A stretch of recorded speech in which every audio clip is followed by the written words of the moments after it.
preformed scars. And so we did all of that work at a CRO in North Carolina, Howard Research, and we had set up with Novo preset success criteria, and we exceeded those, and so that was when we closed our Series A. Yeah. If you look at the sort of accelerated, early timeline that you recognize that you would be able to take advantage of, can you even begin to quantify like how big a head start in terms of, I don't know, years or even dollars you might have had as you came into this engagement? I think the partnership with the work that Reza and Sunil had done, and the partnership with Crane Gold probably cut 3 to 4 years off of our timeline. Yeah, it's incredible. Yeah, good starting position. Yeah. So you mentioned you had to determine what you were gonna put a stake in the ground in around your lead candidate.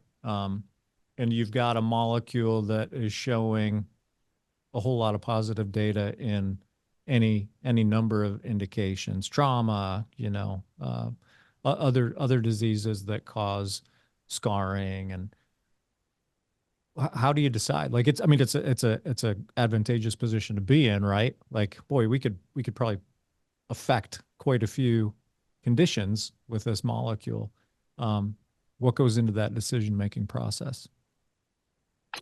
A lot of conversations, a lot of conversations with the investors, a lot of conversations with the team, a lot of consultation with Reza and Sunil, and outside key opinion leaders. And we did have initially another indication that we were thinking about, and as we were going through it and having these discussions, it became very apparent from our scientific advisory board. They're like, guys, there's a much better disease for this drug.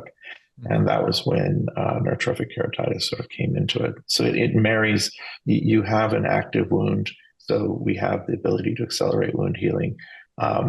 It is a disease where the nerves are impacted and damaged. We actually regrow nerves. And then it does have a scarring component in that a lot of the patients, when they develop an ulcer, the stroma is impacted, and when you impact the stroma, you are going to get a scar. So it sort of fit a lot of. We sort of think of HGF as a Swiss Army knife, and it was using the spoon, the saw, the pliers. It used a lot of the attributes of the drug. So it's something that we thought as an initial indication it would be a good way to go forward.